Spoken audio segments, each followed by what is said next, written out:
Assalamualaikum warahmatullahi wabarakatuh.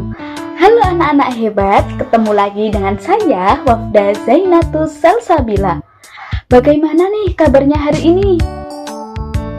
Alhamdulillah, semoga kita selalu dalam lindungan Allah. Nah, anak-anak hebat, kali ini kita akan belajar tentang bentang alam di Indonesia. Nah, untuk tujuan pembelajaran dan capaian pembelajarannya ialah sebagai berikut.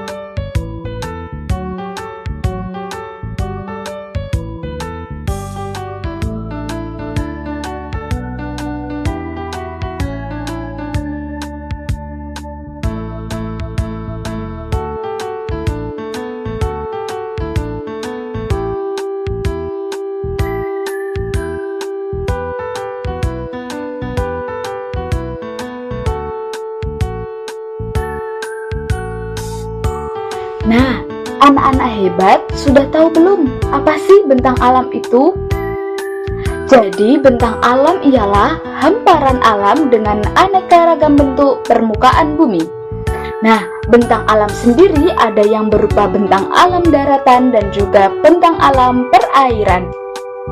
Nah, anak-anak hebat, ada pun contoh dari bentang alam daratan seperti gunung, dataran tinggi, dataran rendah, lembah, dan bukit.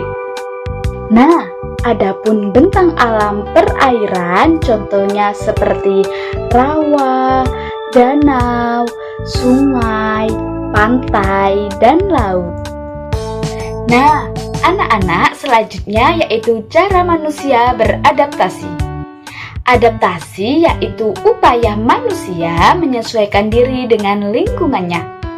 Nah, adaptasi manusia sendiri terbagi 5 jenis anak-anak. Yang pertama yaitu ada adaptasi budaya.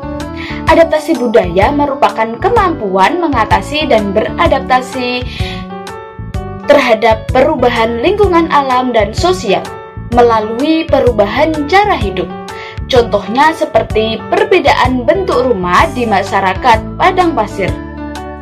Di masyarakat padang pasir Saudi Arabia yang beratap datar dengan rumah Eskimo yang berbentuk bulat dan tanpa jendela. Yang kedua yaitu ada adaptasi fisiologi, merupakan penyesuaian fungsi kerja organ tubuh. Contohnya seperti paru-paru di penduduk pegunungan lebih besar daripada penduduk pantai, karena kadar oksigen di gunung lebih rendah. Yang ketiga yaitu adaptasi bahan makanan, yaitu menyesuaikan makanan dengan bahan yang tersedia di alam sekitar. Contohnya seperti penduduk gunung banyak makan tumbuh-tumbuhan, sedangkan penduduk pantai banyak yang makan ikan. Yang keempat yaitu ada adaptasi morfologi. Anak-anak, adaptasi morfologi ialah penyesuaian bentuk tubuh. Contohnya seperti kulit manusia akan menghitam jika berada di tempat panas, dan rambut halus akan berdiri jika suhunya rendah. Yang kelima ada adaptasi psikologis, ialah penyesuaian psikis kejiwaan daerah dataran rendah yang subur dan cenderung memiliki masyarakat yang halus dan santai. Sebaliknya, daerah berbukit atau gersang cenderung memiliki masyarakat yang berwatak keras dan anak-anak. Selanjutnya yaitu ada adaptasi manusia terhadap bentang alam di daerah dataran tinggi. Adapun adaptasi di daerah dataran tinggi ialah sebagai berikut. Yang pertama, ada rumah beratap miring. Atap miring ini digunakan agar memudahkan air hujan saat mengalir dan mencegah atap rubuh akibat angin atau embun. Yang kedua yaitu menggunakan pakaian hangat.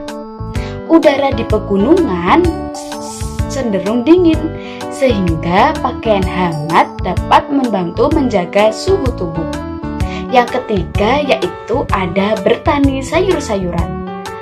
Tanah di pegunungan sangat subur sehingga masyarakat di sekitar cenderung menanam sayur-sayuran.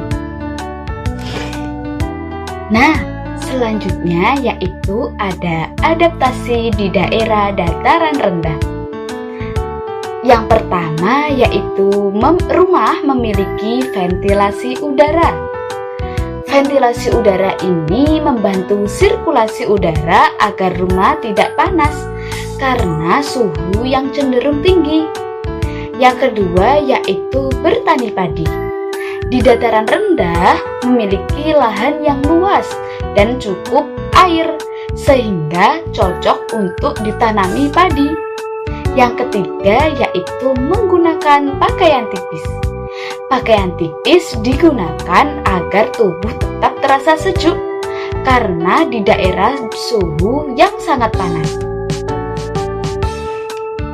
Anak-anak, selanjutnya yaitu ada pekerjaan masyarakat di daerah sekitar. Yang pertama, pekerjaan masyarakat di sekitar di dataran tinggi, yaitu umumnya bekerja sebagai yang pertama petani sayur, yang kedua petani kopi, yang ketiga petani teh, dan yang keempat peternak. Karena di udara di dataran tinggi biasanya sangat.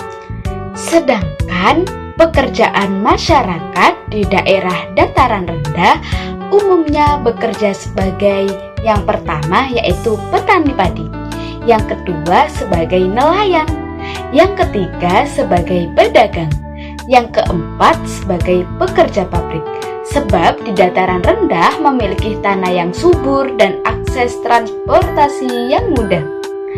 Adapun alasan bentang alam mempengaruhi ragam budaya ialah karena yang pertama yaitu masyarakat menyesuaikan diri dengan sekitarnya.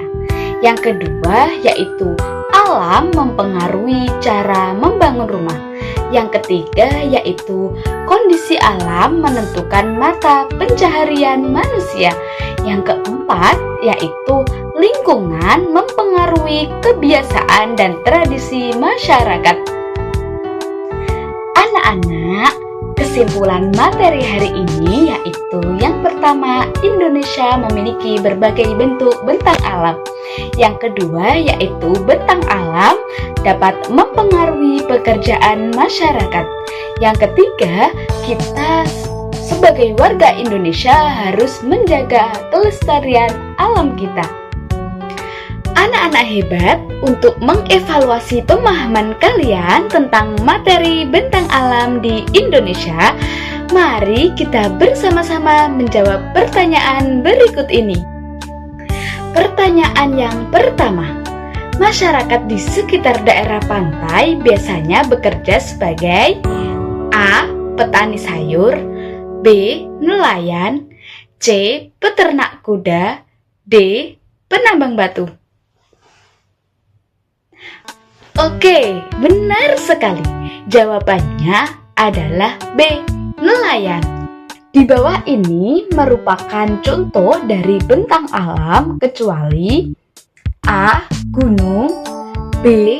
Rawa, C. Jembatan, D. Sungai. Oke, benar sekali. Jawabannya adalah C. Jembatan. Nah, anak-anak, selesai sudah pembahasan tentang materi bentang alam pada kali ini. Semoga yang kita pelajari dapat bermanfaat bagi kita semua. Sekian dari saya, kurang lebihnya saya mohon maaf yang sebesar-besarnya. Terima kasih dan sampai jumpa. Wassalamualaikum warahmatullahi wabarakatuh. Thank you.